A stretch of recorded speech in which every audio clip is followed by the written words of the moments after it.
Assalamualaikum warahmatullahi wabarakatuh. Perkenalkan, nama saya Ryan Arik Salim Marahap, NIM 210306122 dari Prodi Peternakan kelas PTNB dengan dosen pengampu Ibu Tati Fidiana Sari.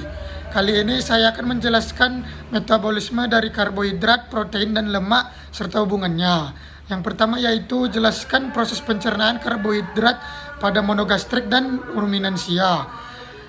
Pada monogastrik, pencernaan karbohidrat dimulai dari mulut dengan pelumas saliva di dalam gizzard secara mekanis dan hidrolisis. Dilanjutkan di dalam usus halus oleh enzim pankreas, empedu serta getah usus. Proses pencernaan ini hanya mampu menghidrolisis karbohidrat sederhana, sedangkan serat kasar tidak mampu didegradasi.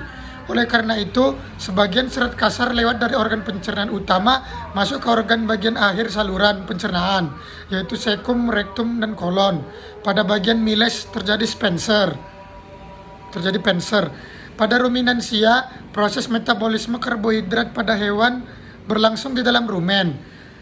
Karbohidrat ini merupakan golongan polisakarida, yakni serat kasar atau selulosa.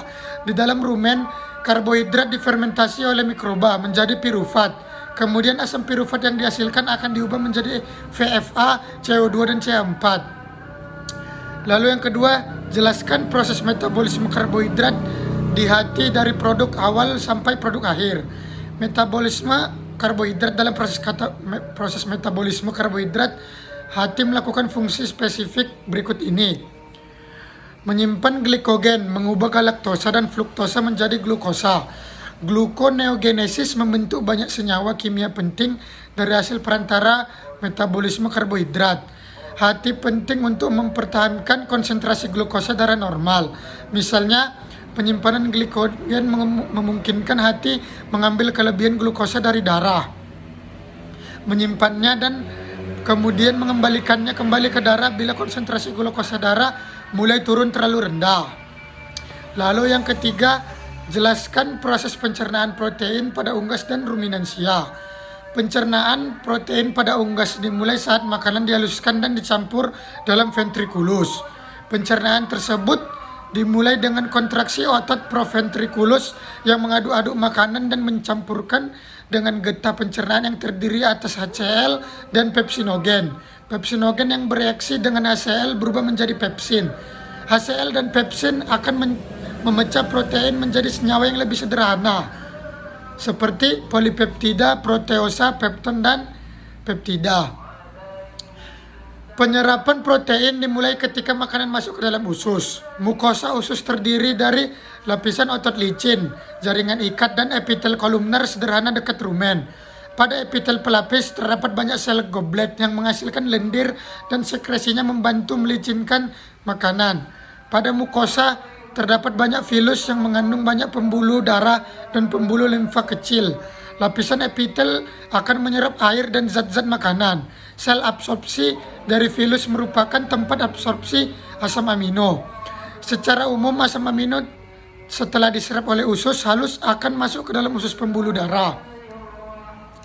Pada ruminansia, asam amino untuk ternak berasal dari protein yang lolos degradasi atau bypass protein. Protein mikroba rumen yang tercerna dan terserap dalam usus serta dari hasil fermentasi rumen. Perombakan protein oleh enzim proteolitik dalam rumen menghasilkan peptida dan asam-asam amino.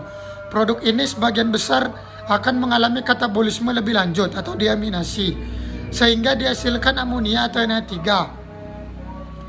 Kegiatan deaminasi asam-asam amino menghasilkan amonia yang bersifat konstitutif, yang artinya bahwa mikroba rumen akan terus melakukan deaminasi terhadap asam amino, walaupun telah terjadi akumulasi amonia yang cukup tinggi dalam rumen. Protein pakan dan NPN dalam rumen akan dirombak menjadi asam amino dan amonia untuk selanjutnya disintesis menjadi protein mikroba, kemudian masuk ke dalam abomasum dan selanjutnya dalam usus kecil diabsorpsi masuk ke dalam aliran darah. Dalam rumen, sekitar 80% spesies mikroba rumen mampu menggunakan amonia sebagai sumber nitrogen untuk sintesis protein. Bakteri rumen adalah pengguna amonia sebagai sumber nitrogen yang paling efisien. Di samping dimanfaatkan oleh mikroba rumen, amonia yang dihasilkan juga diserap oleh darah melalui dinding rumen, dibawa ke hati dan diubah menjadi urea. Beberapa urea ini mungkin dikembalikan ke rumen melalui saliva dan juga langsung menembus dinding rumen. Tetapi sebagian besar dikeluarkan bersama urin dan kemudian dibuang. Lalu keempat, jelaskan proses metabolisme protein yang terjadi dalam hati. Dalam rumen protein pakan akan mengalami hidrolisa menjadi oligopeptida oleh enzim proteolitik yang dihasilkan oleh mikroba rumen. Oligopeptida selanjutnya akan diubah menghasilkan peptida dan asam amino yang bisa digunakan oleh sebagian mikroba rumen untuk pertumbuhannya, terutama oleh Bacteroides ruminicola, di mana bakteri ini mempunyai sistem transport untuk mengangkut asam amino ke dalam tubuhnya. Bacteroides ruminicola bisa menggunakan 40% peptida dalam rumen, sedangkan Butyrifibrio fibrosolven menggunakan kurang dari 10% untuk pertumbuhannya. Karena tidak semua peptida dan asam amino yang terbentuk dalam rumen digunakan oleh mikroba, di mana sebagian akan mengalir ke usus halus. Lalu yang kelima, jelaskan proses pencernaan lemak pada monogastrik pada monogastrik dan ruminansia. Pencernaan lemak pada ruminansia. Pencernaan lemak pada ruminansia dimulai dari aktivitas mikroba di dalam rumen terhadap lemak pakan yang akan membebaskan asam-asam lemak tak jenuh untuk kemudian diubah menjadi asam lemak tak jenuh. Tidak diserap rumen melainkan terus ke alat pencernaan bawah atau usus halus, di mana ia akan diserap dan menyatu dengan kilomikron. Kilomikron ini mengandung lemak dan protein serta mempunyai fungsi sebagai alat transport lemak dari usus halus menuju jaringan-jaringan tubuh. Di dalam usus halus, lemak dipecah menjadi asam lemak dan gliserol untuk enzim lipase. Gliserol meneruskan perjalanannya ke hati, sedangkan asam lemak tidak dapat langsung diserap oleh usus karena zat ini tidak larut dalam air. Penyerapan zat ini dipermudah oleh getah empedu yang akan mengemulsikan asam lemak menjadi suatu bentuk yang larut dalam air sehingga dapat diserap oleh sel mukosa usus halus. Lemak yang diserap masuk peredaran darah melalui vena porta ke hati melalui sistem limpatik dan ductus thoracius. Sebagian dari lemak yang diserap, terutama yang masuk peredaran darah melalui sistem limpatik, dapat langsung disimpan dalam jaringan. Sebagian besar lemak yang diserap mengalami metabolisme dalam hati. Di sini tersedia suatu mekanisme yang mengangkut lemak dari hati menuju ke jaringan-jaringan. Pencernaan lemak pada hewan monogastrik atau lambung tunggal, sebagian besar lemak dalam pakan adalah trigliserida. Sedangkan selebihnya adalah fosfolipid dan kolesterol. Saat lemak masuk ke dalam duodenum, maka mukosa duodenum akan menghasilkan hormon enterogastrik yang menghambat sekresi getah pencernaan dan memperlambat proses pengadukan. Lemak yang diemulsikan oleh garam empedu dirombak oleh esterase yang memecah ikatan ester antara asam lemak dengan gliserol. Garam-garam empedu mengemulsikan butir-butir lemak menjadi butir yang lebih kecil, kemudian dipecah oleh enzim lipase pankreatik menjadi digliserida, monogliserida, asam-asam lemak bebas, dan gliserol. Penyerapan lemak dilakukan dengan mengkombinasikan dengan asam empedu, dengan garam empedu. Garam empedu dibebaskan dalam sel mukosa dan dipergunakan asam lemak dan gliserol untuk bersenyawa dengan fosfat untuk membentuk fosfolipid. Fosfolipid distabilisasi dengan protein dan dilepaskan dalam sistem getah bening sebagai globul-globul kecil yang disebut kilomikron yang kemudian dibawa ke aliran darah. Lalu 6. Jelaskan proses metabolisme lemak di dalam hati. Proses pertama adalah hidrolisis atau lipolisis. Pada proses ini, lemak akan diputuskan ikatan ester trigliserida, fosfolipid, dan glikolipid yang dilakukan oleh bakteri rumen.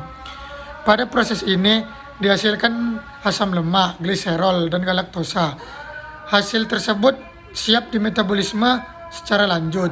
Asam lemak tak jenuh akan dijumpai juga pada proses ini. Asam lemak tak jenuh atau linoleat dan linolenat akan dipisahkan dari asam lemak, gliserol, dan galaktosa. Setelah dipisahkan asam lemak jenuh tersebut akan diubah menjadi VFA. Lalu bakteri anaerofibio lipolitikal digunakan untuk hidrolisis trigliserida. Lalu ketiga bakteri Butyriphibrio fibrisolven digunakan untuk menghidrolisis fosfolipid dan glikolipid. Beberapa faktor dapat mempengaruhi proses hidrolisis pada rumen, diantaranya level lemak, pH, dan ionopon bakteri rendah. Proses kedua adalah hidrogenasi atau biohidrogenasi. Proses ini terjadi pada asam lemak tak jenuh, hasil proses hidrolisis pada dalam rumen. Terjadi isomerisasi dari ikatan CIS menjadi trans. Isomerisasi menyebabkan pengurangan asam lemak tak jenuh. Biohidrogenasi menyebabkan lemak esensial rusak, namun ternak tidak mengalami defisiensi. Lemak esensial dapat memenuhi kebutuhan lemak pada ruminansia. Kebanyakan lipid pada ruminan masuk ke duodenum sebagai asam lemak bebas dengan kandungan asam lemak jenuh yang tinggi. Lemak akan diserap oleh duodenum. Asam lemak rantai pendek hasil hidrolisis akan diserap oleh dinding rumen. Asam lemak rantai panjang akan masuk ke dalam epitelium dan usus halus. Pada usus halus, lemak akan disintesis menjadi gliserida dan asam lemak oleh enzim lipase. Asam lemak C14 membentuk triasil gliserol dalam epitel usus. Triasil gliserol fosfolipid dan kolesterol membentuk kilomikron dan masuk ke peredaran darah untuk diedarkan ke seluruh tubuh. Lalu 7. Jelaskan hubungan antara proses metabolisme karbohidrat, metabolisme lemak, metabolisme protein yang terjadi dalam tubuh baik unggas ataupun ruminansia. Keterkaitannya metabolisme karbohidrat dengan metabolisme lemak adalah hasil akhir pencernaan lemak akan memasuki jalur metabolisme karbohidrat. Dengan itu akan terjadi reaksi antara glukosa dan pirufat. Sementara itu hasil akhir pencernaan lemak yang berupa asam lemak akan mengalami beta oksidasi menjadi unit-unit yang terdiri dari atas 2 karbon. Setiap 2 karbon akan meningkat 1 molekul KOA, kemudian menjadi molekul asetil KOA yang dapat masuk ke dalam jalur metabolisme karbohidrat. Asetil KOA yang berasal dari beta oksidasi akan disintesis kembali menjadi komponen lemak. Karbohidrat pun jika berlebih akan diubah menjadi lemak yang disimpan di jaringan lemak di bawah kulit atau jaringan adiposa. Keterkaitan metabolisme karbohidrat dengan metabolisme protein akan mengalami 3 cara, yaitu pertama, asam amino akan diubah menjadi pirufat yang kemudian memasuki jalur metabolisme karbohidrat. Lalu yang kedua, asam amino ketogenik diubah menjadi asetil KOA yang dapat memasuki jalur metabolisme lemak. Ketiga, asam amino non-glukogenik dan non-ketogenik dideaminasi dan langsung memasuki siklus Krebs. Melalui ketiga cara tersebut, akhirnya asam amino dapat menghasilkan energi dalam bentuk ATP, karbon dioksida atau CO2, dan air atau H2O, seperti halnya karbohidrat.